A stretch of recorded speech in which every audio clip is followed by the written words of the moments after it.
médico-social. Vous savez, c'est une matinée qui s'inscrit dans le cadre de la semaine de la qualité de vie au travail, consacrée cette année principalement au numérique, un focus sur le numérique dans différents secteurs. Et aujourd'hui, la question à laquelle on va essayer de répondre, ou au moins apporter des éléments de réponse, c'est comment le numérique peut améliorer les conditions de travail dans votre secteur, donc dans le secteur médico-social. Alors, j'avais envie de faire un petit clin d'œil avec les épreuves du bac d'hier, où il y a un sujet de philo qui est tombé, qui est « Travailler moins, est-ce vivre mieux ?» Alors moi, je me posais la question, est-ce que le numérique peut amener à ce qu'on travaille moins ou mieux? Donc, je ne pense pas que j'aurais choisi ce sujet, mais en tout cas, il s'inscrit dans la semaine de la qualité de vie au travail. Je ne sais pas si c'est un hasard ou si dans l'éducation nationale, on s'est posé cette question. Moi, je me la suis posée en écoutant les sujets. Je vais laisser quelques petites minutes avant que Monsieur Christian Bonneau nous ouvre cette matinée. Donc, Christian Bonneau, directeur général de la Fondation Père Favron. Je vous accorde quelques petites minutes, le temps que tout le monde s'installe. Madame Cécile Brun, oui. Elle est là. Vous souhaitez accueillir, je crois. C'est bon. Moi, je suis prêt toujours. Voilà, il reste il reste des places devant si vous voulez.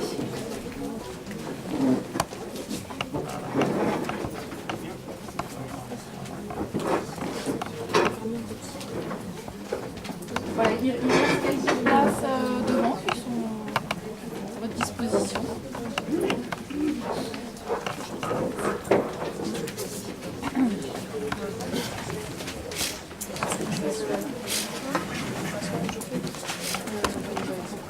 Oui.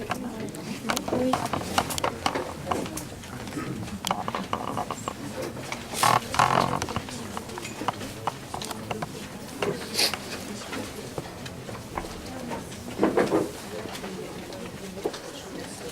Oui. Bien, nous n'avons pas de micro, tout le monde entend. D'accord. Alors, tout d'abord, avec Madame Christine Brun, qui est directrice du pôle Philippe de Camaret. Philippe de Camaret est un médecin mort prématurément, à qui nous avons donné son nom à ce pôle sanitaire en sa mémoire. Il était particulièrement dévoué pour la cause des patients et pour le développement tant du secteur sanitaire que du secteur médico-social. Et un personnage qui a marqué, un médecin qui a marqué l'histoire de Saint-Benoît à son niveau. Donc heureux avec Madame Brun de vous accueillir sur ce pôle médico-social Philippe de Camaret qui, vous le savez, jouxte le GHER, jouxte le RAR. Et je me plais à rappeler que la maîtrise de cet espace foncier pour en faire un espace sanitaire médico-social nous revient. C'est-à-dire que nous avons fait nécessaire. On a juste perdu la poste à côté qu'un élu a promptement donné à l'agence postale alors que nous avions prévu d'y créer du médico-social. Mais c'est pas grave, nous sommes là aujourd'hui. La Fondation Favron, en 2 mots, c'est 40 établissements et services, c'est plus de 2000 personnes accompagnées tout au long de l'année, c'est 1500 salariés, donc nous sommes à but non lucratif certes, mais nous fonctionnons comme une entreprise. Certaines personnes sont parfois choquées quand je dis que nous sommes une entreprise, mais nous sommes une entreprise au même titre d'ailleurs qu'un hôpital public ou une clinique privée à but lucratif. Parce que nous avons des fonctions financières, des fonctions de gestion de ressources humaines, des fonctions d'investissement. Alors je ne suis pas là pour parler de la Fondation, pour parler de cette semaine pour la qualité de la vie, mais quand même de quelques chiffres, outre les personnes que nous accompagnons tant dans le champ de la personne âgée que de l'enfant handicapé, polyhandicapé, que l'adulte handicapé, polyhandicapé. La Fondation, c'est l'ouverture du premier centre de prévention de l'alcoolisation fétale au niveau national. Et ce n'est pas un poisson d'avril, même si ça a été créé le 1er avril dernier, puisque, vous le savez, j'espère, mais il faut le dire et le répéter, l'alcoolisation de la femme enceinte fait énormément de dégâts, c'est ce qu'on appelle le handicap évitable. Et finalement, au niveau de la France, ça ne fait pas très longtemps qu'on a découvert que 15 à 20% des enfants dits handicapés, malheureusement, étaient victimes d'un handicap évitable, parce que la prévention n'a pas été mise en place en France, contrairement à d'autres pays comme le Canada et certains pays nordiques. La fondation, ça va être également, avec l'IRSAM qui va porter juridiquement le projet, le handicap rare. C'est un appel à candidature auquel on va répondre pour le 30 juin.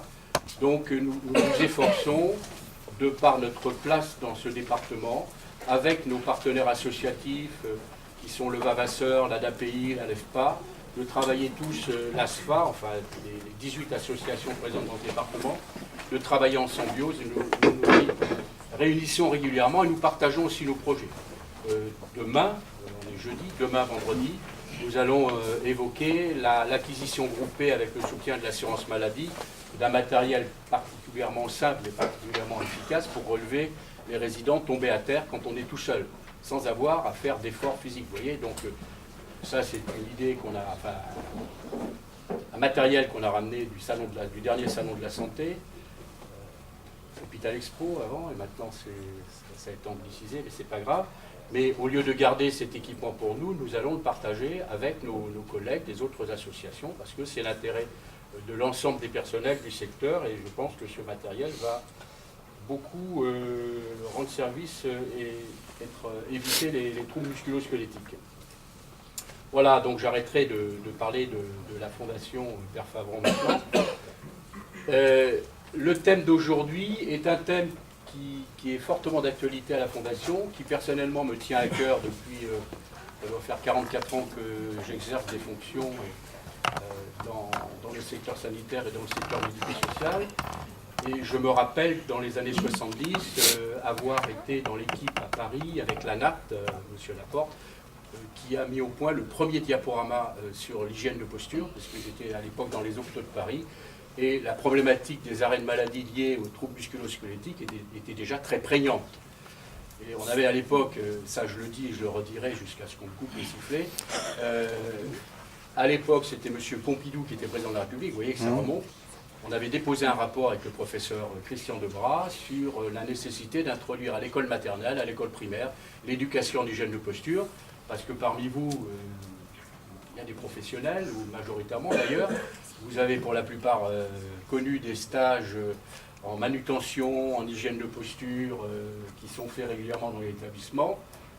C'est bien, mais c'est peut-être un peu tard, parce que les mauvais réflexes se sont pris depuis notre tendre enfance, histoire de flexibilité du dos, canne à pêche, etc. Donc c'est un thème qui nous tient à cœur. Pour ma part, moi je relève plusieurs facteurs dans la qualité de vie au travail. Il y a d'abord un problème dont il va falloir parler, pas aujourd'hui, mais j'en parlais avec M. Mercader, je ne sais pas s'il est... Ah voilà, excusez-moi, on en parlait avec M. Mercader. Il y a un phénomène qui est relativement nouveau, qu'on ne connaissait pas, en fait moi je n'avais pas rencontré pourtant une longue carrière, c'est des problèmes relationnels au niveau des équipes de professionnels. Ça c'est un problème sérieux parce que qu'il y ait des problèmes, des événements indésirables entre personnel, résidents, etc., mais qu'on connaisse aujourd'hui, et c'est pas spécifique, la Fondation en a parce que c'est à peu près un tiers du secteur, mais je me rends compte qu'il y en a partout. Et en métropole pareil, on découvre maintenant de plus en plus, avec une fréquence inquiétante, des problèmes relationnels au niveau des équipes, qui peuvent atteindre des problèmes. Donc ça, il faut en parler parce que ça contribue à cette qualité de vie au travail. La Fondation a mis en place un regroupement de ces comités d'entreprise pour faire une instance de coordination, c'est le nom, afin de réfléchir sur des cas concrets avec le médecin du travail, avec l'inspecteur du travail, avec les 9 CHSCT, la représentante des 9 CHSCT, analyser pourquoi tel événement sous forme anonymisée, pour essayer de trouver des solutions autres que des solutions de répression. On conteste des accidents de travail, qui nous semblent suspects. Je crois qu'on a réussi à enlever 30% des accidents de travail en 2014-2015, mais ce n'est pas la solution finale, parce que la solution de répression, ce n'est pas une bonne solution. C'est pas M. Mercader qui dit le contraire. Il faut qu'on travaille sur la pédagogie et voir quelle est la problématique des personnes. C'est les rapports, l'évolution des rapports au travail, puisque ça, c'est également très officiel et national, À La Réunion, à l'initiative de l'assurance maladie, il y a un groupe paritaire qui s'est mis en place pour analyser pourquoi il y a une augmentation considérable de l'absence, accident de travail, absence maladie, etc., qui est largement supérieure au secteur du BTP. C'est problématique. D'autant que quand on regarde l'évolution des statistiques depuis les années 90, la multiplication de l'absentéisme, c'est de l'ordre de 30. C'est considérable, alors qu'aujourd'hui, et c'est le cas à la Fondation Favron, c'est le cas sur ce site aussi, nous avons maintenant des rails de transfert pour faire en sorte que les personnels ne fassent de moins en moins de manutention, même si ce n'est pas très agréable pour le résident, parce que être sanglé, transporté mécaniquement, bon, c'est important, parce qu'il faut qu'on prenne soin aussi de la santé de nos collaborateurs, de nos personnels. Même si c'est le cas aussi pour la Fondation, la totalité de nos lits est à hauteur variable, électrique, qui permet d'adapter à la taille des personnels, faire en sorte qu'un Alzheimer, quelqu'un d'agité, puisse dormir à 30 cm du sol de façon que la chute ne soit pas pénalisante, et ce qui permet de remonter le lit. Enfin, c'est une question de dignité aussi. Nous avons d'élèves malades, nous avons toutes ces choses-là. Nous avons reconstruit nos établissements avec des chambres spacieuses qui permettent au niveau déplacement plus de confort pour les personnels, la climatisation et tout ça. Et malgré ces investissements qui se chiffrent pour la Fondation en millions d'euros, hein, c'est pas anodin, c'est pas des... On bricole pas, on reconstruit et on adapte les locaux. Malgré tout ça, on a une courbe exponentielle des absences au travail. Et quand on regarde le bilan social, ça ne touche pas forcément les seniors. Paradoxalement, ça touche des populations de professionnels jeunes qui ont un taux d'absentéisme qui est supérieur à des personnels à qui on peut reconnaître le droit d'être en usure professionnelle, tant psychique que physique.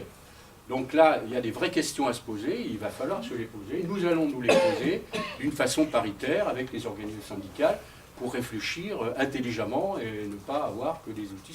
Je ne vois pas comment on pourra endiguer ce problème qui a des conséquences pécuniaires très fortes pour les établissements et les budgets des établissements. Ça, c'est pour l'humain, c'est pour le physique. Aujourd'hui, vous avez fait de votre thème principal le numérique. Alors, je rappellerai quand même que dans notre secteur, le numérique ne peut pas se substituer à l'humain, c'est-à-dire que nous ne fabriquons pas des objets, nous sommes au contact avec des personnes âgées, des personnes handicapées, donc le numérique peut difficilement se substituer à l'humain, bien évidemment, mais il peut être très utile. Je parle de PSI, du dossier informatisé du résident. Ça permet d'enregistrer en temps réel avec des tablettes, comme d'ailleurs dans le sanitaire, les éléments, et ça assure une traçabilité. Ça assure aussi, on en a parfois besoin, à la fois avec des systèmes de protection de confidentialité, une accessibilité réglée en fonction de la qualification du personnel médical, paramédical ou autre, et ça permet aussi de remonter dans le temps et de retrouver des éléments, puisque ces systèmes, une fois qu'on a écrit dessus, ils ne peuvent pas être modifiés. Donc ça, c'est important, j'en fais l'expérience actuellement.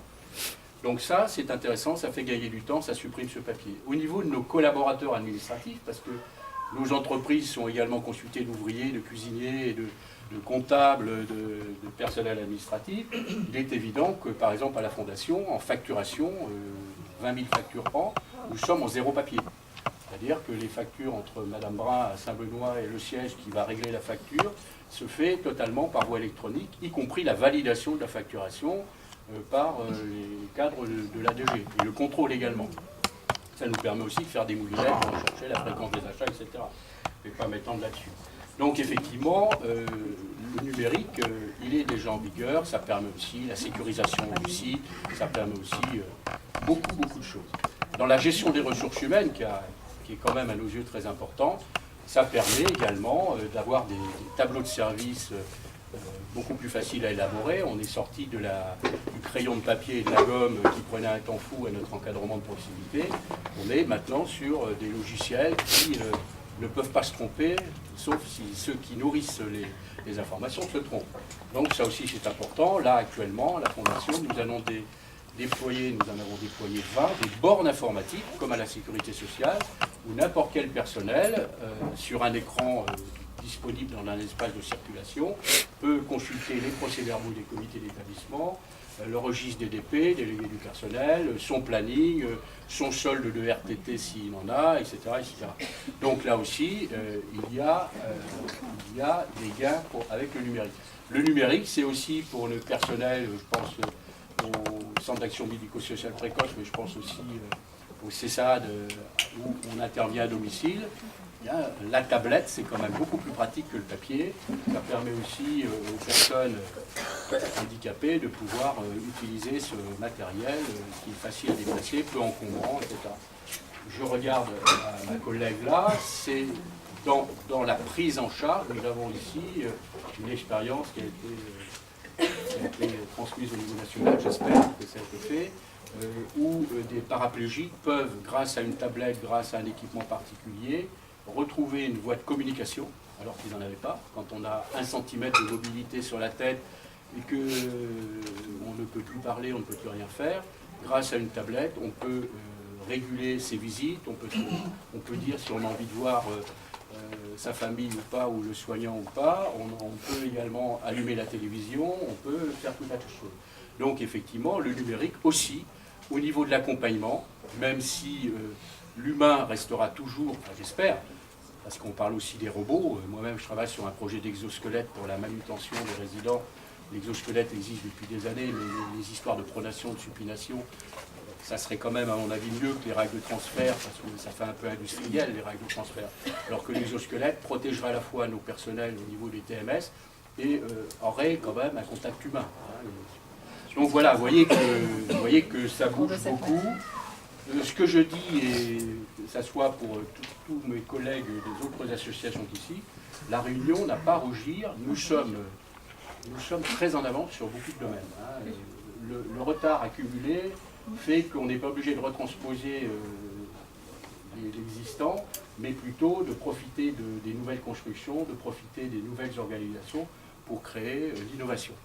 Voilà, j'ai été un peu long, je m'en excuse, mais effectivement, c'est un 10 minutes. Ça va ? Vous avez tenu le temps. Voilà, pour une fois. Donc si vous voulez, je pense que merci à vous, Monsieur Laporte, merci à l'assurance maladie, service prévention, Monsieur Ibliki, d'organiser depuis 13 ans, je crois, cette manifestation. Elle est importante et je pense que chaque année, j'ai évoqué un thème nouveau. Il faut qu'on travaille et c'est un petit coup de boost que vous donnez à ces réflexions. Voilà, bon travail à vous.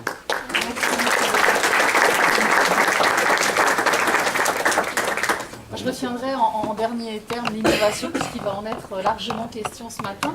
Mais avant d'écouter les témoignages des gens qui sont venus nous présenter leur expérience, on va faire un petit quiz pour se mettre déjà tous au même niveau d'information et pour vérifier un peu vos connaissances en matière de qualité de vie au travail. Donc je vais appeler Gwen Blanchet et Loïc Amiot, chargés de mission Arvise, qui vont vous poser quelques petites questions. Bonjour à tous.